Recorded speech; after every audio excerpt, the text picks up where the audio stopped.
Good morning, YouTube. Welcome back to the channel. Today I want to talk all about motivation in photography. Everything from how I struggle with it, why I believe we as photographers naturally struggle with it, and how I have found ways to kind of get that nagging voice of why bother to shut its face. Let's start with why I decided to make this video in the first place. Recently, a few of you have pointed out that I haven't been shooting as much film lately. And that's been fair. At least in terms of the videos you've been seeing, film hasn't been making much of an appearance on this channel lately. However, in reality, I've been shooting quite a bit of film. I had 3 videos that were completely ready to go. I was just waiting for the film to be developed and scanned. I told several of you exactly that in the comments when you asked about the next film video. The truth is, a series of events occurred that first delayed my film videos, then destroyed them completely, and finally caused me to question whether or not I even wanted to continue to shoot film in the first place. I decided I should just make an entire video explaining what happened, what I learned, and how I'm going to move forward. The cliff notes are that my Jobo broke down, delaying my ability to develop film. When I disassembled it to install some replacement parts, I made an error and inverted 2 of the air hoses. Now, I ran a test with water before doing any development. It seemed to run great, but I didn't notice that the chemistry was pulling out of sequence because I always just saw water flowing through. After the water test, I ran 10 sheets of E6 4x5 through the machine. They came out looking like this. It turns out that this is what it looks like when you expose film to Blix first and developer last. I wish I could say I immediately knew what my error was or how to fix it. I didn't. I spent many hours banging my head against the wall trying to figure out what could have gone wrong. I mixed new chemistry, I flushed all the Jobo lines with clean water, I tried everything. By the time I realized my error, I had 3 videos worth of 4x5 and a single roll of 120 film completely destroyed. To say that I was angry and frustrated would be an understatement. I was completely gutted. I lost some really good images, and now all of those videos were going to be scrapped because I'm not going to make you sit there and watch me jibber jabber about a composition for 10 minutes only to say, whoopsie, the film died. Except in the next video where I do exactly that. So that's what this video is going to be about, how I got to my breaking point and wanted to give up film photography and ultimately came back to decide why I wanted to continue. But then I saw a post by Nick Page on his channel. Now, most of you probably know who Nick Page is, but if you don't, he's an incredibly talented landscape photographer.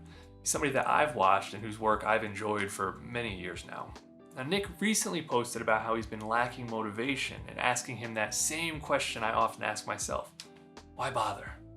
Consequently, that's the exact question I was asking myself regarding film photography. Now, I don't know Nick personally.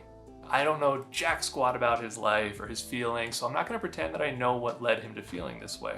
But feel free to check out his post. However, I do know that regardless of the specific issues, every single one of us has probably asked that same question at some point. Why bother? 2 little words with some big old consequences. So instead of just focusing this video entirely on myself and my own self-inflicted film drama, I want to open the topic up and talk about motivation in general. For starters, I find that there are 3 primary things that bring photographers to the brink of why bother: validation, drought, and priorities. Now let's start with validation, as I think this is the biggest one for a lot of people. It's no secret. We live in the land of social media where attention and thought are as shallow as they are fleeting. We all know that feeling. We hike many miles carrying heavy gear, often long before the sun has risen, just for the chance at an image. And clicking the shutter is just the start of our work. By the time we get that image in front of other people, many hours have gone into it. It gets posted to social media, and for a few brief minutes, it might exist in other people's lives. More often than not, we spend infinitely more time in the capture and production of an image than the collective audience will spend enjoying it. Worse still, we capture something that we feel is really special. And to those that do see it, even for a brief moment, it's a meh for them. So why bother? That brings me to my next point: drought. The validation only crosses our mind if we've gotten the image. How many times have we gone out in the cold, the wet, the blistering heat, the frickin' wind, only to not get the shot? More often than not, that's the case. And we know it before we even pack our bags that that's the most likely outcome. Now, we've all had those periods where it feels like the losses are stacking up far more than the wins. Worse, we see on social media all the wins others are having. It doesn't take long before our minds go from, man, this has been an unlucky streak, to, I'm a fraud and I don't know what I'm doing. So why bother? Finally, priorities. Photography, like any pursuit of passion, is an investment. It's an investment not just in financial terms, although it's definitely a financial investment. It's also an investment of energy and of time. All of these are resources. Each of us has a varying supply to start with, but we all have limits. So it's therefore only rational to look at how much time, how much effort, and how much money we spend and ask, and what am I getting in return? When I'm spending a large amount of my available resources on this pursuit and the return isn't what I expected, why bother? Okay, I know I've dumped a lot of negativity out there right now, and let's be honest, I only scratched the surface of why we ask ourselves, why bother?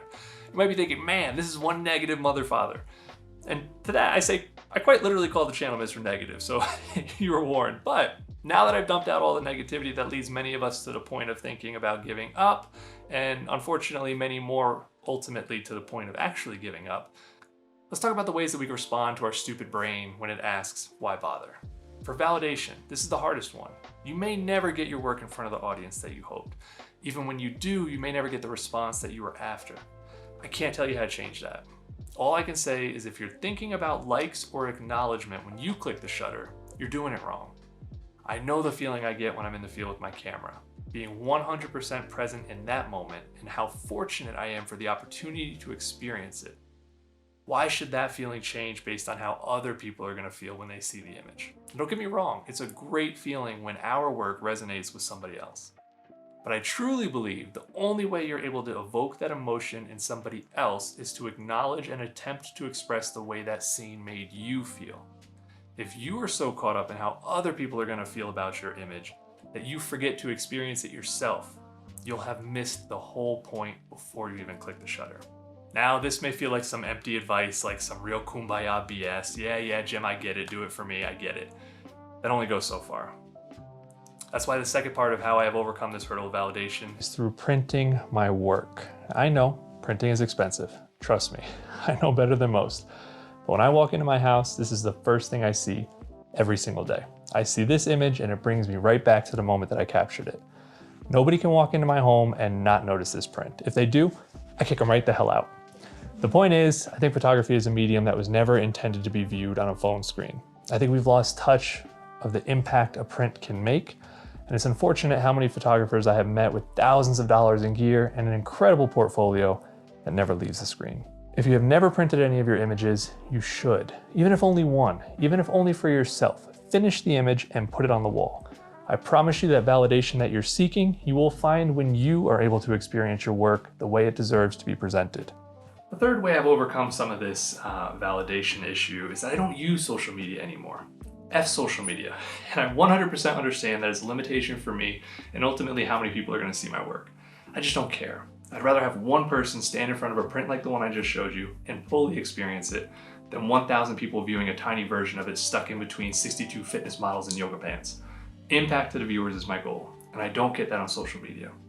I'm not saying you shouldn't use social media. You do what's best for you. I'm just saying that a lot of dissatisfaction I had in my own work was a result of social media, and truthfully, my inability to leverage it effectively. In summary, if I can't get the attention or recognition I want my photography to have, why bother? Because if you don't, you'll miss out not only on the opportunity to experience incredible light-bathing, gorgeous landscapes, you'll rob other people the opportunity to experience those beautiful scenes through your work, preferably printed on the wall. That's why bother. Okay, Jim, well, that's all well and good. I'll focus on the positive and enjoy the experience. But that's hard to do when every time I go out and come back with a memory card full of garbage. Am I supposed to spend money on printing that? No. If you're in one of these droughts, they're dangerous. I'm not gonna lie to you. Just keep a few things in mind. Every single person has been there. If they haven't, they're either lying or they aren't self-critical enough to realize that they're churning out turds. Photography is hard, there's no doubt about it. But name me one worthwhile pursuit that isn't. And if it were easy, would you still enjoy it? Because I know I wouldn't. It's all of the prior failures that make the inevitable success feel like something special. It's that feeling of success that we chase more than anything, and you can't have that without the failure. So if you're in that drought, do three things. First, accept it, but don't dwell on it. Know that it will pass, and when it does, it will feel glorious, and you will instantly remember why you love this so much. Second, take the time to look at other people's work, preferably in a gallery or another photographer's website because of social media. Really immerse yourself in their work. With each image, ask yourself, what do I like about this image? And be really thoughtful about the composition, the color, everything in the frame. And then ask yourself, if you could capture that image, what would you do differently? Then, once you have a clear picture of how your version of that image would look, Ask yourself, if I were to put this on the wall, how would I want it to look? Where would it hang? What type of frame? What materials? I do this as often as I can. It accomplishes several things. First, it makes me a better photographer. I learn from other people's work every day. I'm convinced that there is no single thing you can do to improve than to learn from others. Two, you are giving the time and respect to another artist's work that they have worked for. And if you're not willing to do that, please don't wonder why nobody will give your work its due respect. Third, when you do print, this exercise will go a long way in helping you see how different images act with the environment. Things like lighting, colors, etc. It's all impacting the viewing experience. By paying attention to these details when you're viewing other people's work, it's going to go a long way when you want to present your work for others. Finally, if you're in a drought, maybe just put the camera down. Instead, revisit old work. You might be surprised how, with fresh eyes, that image you were disappointed with when you first saw it now has a lot of potential. I find this a lot. Sometimes we are so charged with emotion and excitement in the field, when we get back and look at the raw file, it just falls short. Give that emotion time to wear off, and then you could just see the image as it is without the expectations you originally had. You'll be surprised how many gems you're sitting on because your overcritical ass was too fast to dismiss them. In conclusion, if the past 64 shoots have been an epic fail, why bother going out for the 65th? Because it just might be that 65th that makes you remember how special nature really is. And if it isn't, there's still an opportunity to learn something. Every time we go out and fail, we are just building up more experience and more skill to capitalize on the next big win that is just around the corner. And with every failure, that success will be even sweeter. That's why bother. Finally, priorities. I saved this for last because my priorities were all screwed up. No, I'm kidding, kind of. No, I saved this one for last because I think it is the hardest one to address. I can't give you more time, more money, or more energy. This is the one that really doesn't have a right answer. Every aspect of our lives require balance. There are times when I spend too much of my resources on photography, and then I miss out on other aspects of my life. There are other times where I don't give enough to my photography, and I miss it. It's a constant balance, and the right amounts of each portion will change with every day. So what do I say to somebody that says photography takes too much time, or too much money, or too much energy, and therefore, why bother? I say they might be right. For them, this is the only one that everybody really needs to decide for themselves. Whether or not the juice is worth the squeeze is a personal decision. And I certainly can't judge anyone who looks critically at it and decides that it's not.